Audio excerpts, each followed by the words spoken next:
Terima kasih Anda masih bersama kami. Pemirsa, usai diautopsi di Rumah Sakit Polri Kramat Jati, Jakarta Timur, bocah perempuan berusia 9 tahun korban pembunuhan yang dilakukan oleh tetangganya dimakamkan di TPU dekat rumah korban. Korban pembunuhan Gozia Hafiza, GH, warga kampung Ciketing Udik, Bantar Gebang, Kota Bekasi, Minggu sore dimakamkan di TPU Asem yang tidak jauh dari rumah korban. Sebelum dimakamkan, korban sempat disemayamkan sebentar di rumah duka dan disolatkan di musola terdekat. Sebelumnya, korban sempat dilaporkan hilang pada hari Jumat siang lalu. Ibu korban bersama warga setempat mencari korban di lingkungan rumah serta melalui media sosial dengan menyebarkan informasi orang hilang.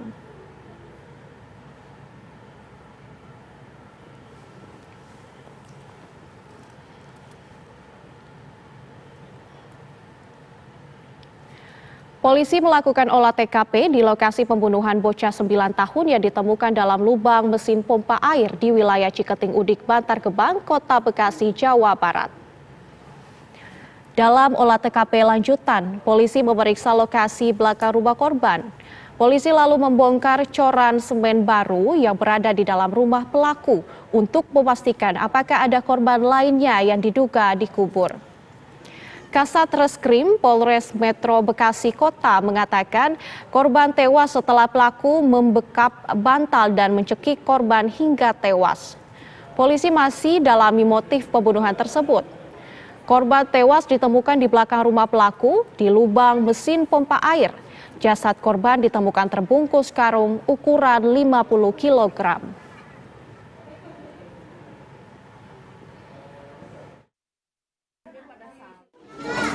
Kami sedang melakukan cek ulang TKP, yang mana TKP ini adalah rumah pelaku. Ya, dari hasil pengamatan diduga ada satu titik yang kami lihat secara fisik itu ada lokasi tempat semen yang masih baru. Maka di satu titik lokasi tersebut sudah kami lakukan penggalian sedalam hampir 1 meter. Namun tidak ditemukan adanya korban lainnya lagi. Gozia Hafiza alias GH, bocah perempuan 9 tahun yang ditemukan tewas di lubang mesin pompa air dengan kondisi terbungkus karung, diduga pelaku membuat lubang tersebut untuk mengubur korban dan kemudian dicor kembali. Warga yang tinggal di dekat rumah korban di kampung Ciketing Udik, Bantar Gebang, Kota Bekasi, sempat curiga dengan DS, pria Parubaya yang merupakan pelaku pembunuhan. Menurut warga, sebelum terjadi peristiwa pembunuhan, pelaku sempat memantau korban yang sedang bermain di samping rumahnya. Bahkan pelaku kerap memberi uang jajan sebesar Rp10.000 kepada korban sebanyak 4 kali. Pelaku yang juga membeli pasir kepada warga yang diduga untuk mengubur korban agar aksi kejahatannya tidak diketahui. Namun sebelum pelaku mengubur korban, warga dibantu petugas kepolisian berhasil menemukan jasad korban di belakang rumah pelaku di lubang mesin pompa air dengan kondisi terbungkus karung.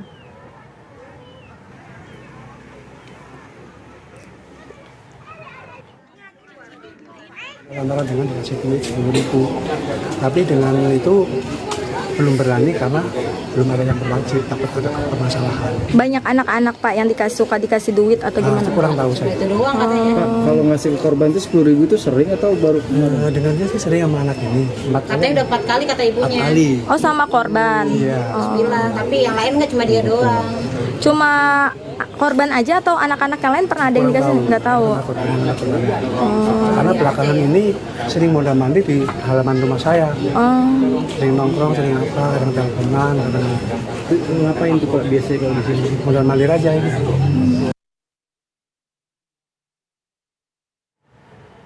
Dan pemirsa, untuk mengetahui perkembangan terkini dari kasus penemuan jenazah di dalam lubang di Bekasi, Jawa Barat itu, kita sudah terhubung dengan reporter TV One Herninda Febiola yang saat ini berada di TKP rumah pelaku pembunuhan. Herninda, selamat pagi. Apa informasi terkini dari lokasi dan siapa sebenarnya pelaku pembunuhan itu?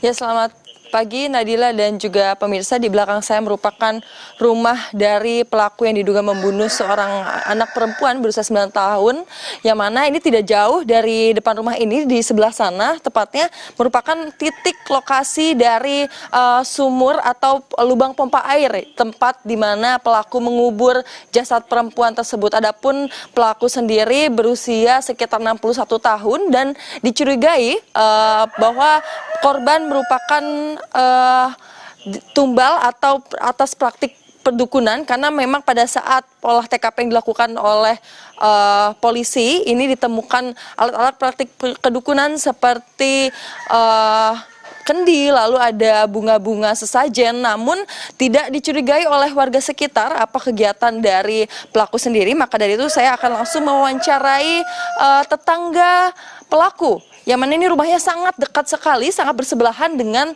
rumah pelaku. Ini langsung saya berbincang dengan Ibu Sarminah. Ibu, selamat pagi Bu. Pagi. Ibu, ini kalau dari pelaku sendiri kesehariannya ngapain aja sih Bu? Kelihatan nggak di jalan gitu kalau ketemu?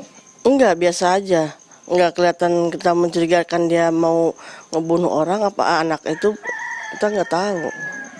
Profesinya apa sih Bu? Kerjaannya biasanya Bu dia Bu? Dia bengkel panggilan. Jadi kalau misalkan nggak ada panggilan, dia diem di rumah gitu ya? Di rumah, iya, di dalam nggak keluar. Itu kalau misalkan katanya ada praktek dukun di dalam, itu Ibu pernah dengar-dengar nggak tuh? Nggak dengar. Nggak dengar sama sekali. Jadi kalau misalkan ngelihat pelakunya Bu, Ibu heran atau sebenarnya nggak heran sih Bu sama ada kejadian kayak gini? Heran, maksudnya kita nggak curiga sama sekali, orang juga biasa-biasa aja.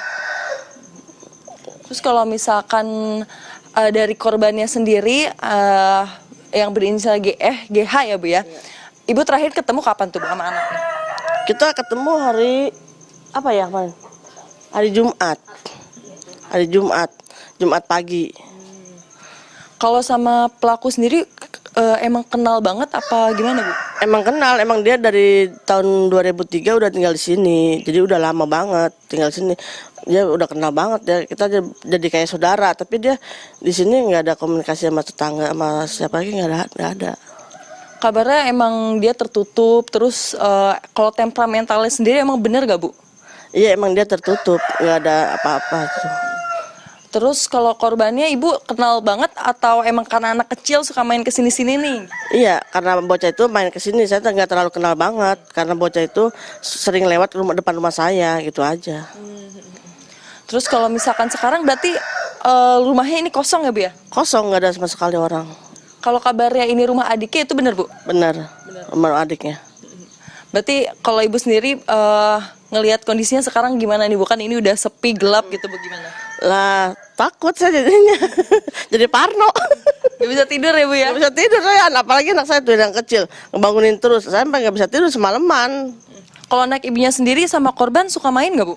Nggak pernah main. Orang nggak kenal, dia kan orang kontrakan. Oh gitu. Kalau gitu semoga Ibu bisa beristirahat nanti. Iya, amin. Terima kasih. Nah pemirsa, begitulah kesaksian dari tetangga pelaku, yang mana memang pada kesehariannya pelaku tidak terlihat mencurigakan, namun memang kepribadiannya sendiri tertutup dan juga berprofesi sebagai mekanik atau tenaga bengkel panggilan. Selain itu di rumah ini sudah tidak ada orang, sudah tidak ada siapapun, hanya ada garis polisi saja, yang mana nanti mungkin ada pihak kepolisian lagi yang akan melakukan olah TKP. Namun hingga saat ini kami masih menunggu informasi apa motif dari pembunuhan tersebut, lalu apa saja temuan-temuan terbaru dari pihak kepolisian. Kembali ke studio Nadila. Baik, terima kasih Hardida Febiola mengabarkan langsung dari Bekasi, Jawa Barat. Pemirsa, sejumlah informasi menarik lainnya masih akan kami hadirkan usai jeda iklan berikut ini. Tetaplah bersama kami di Kabar Pagi.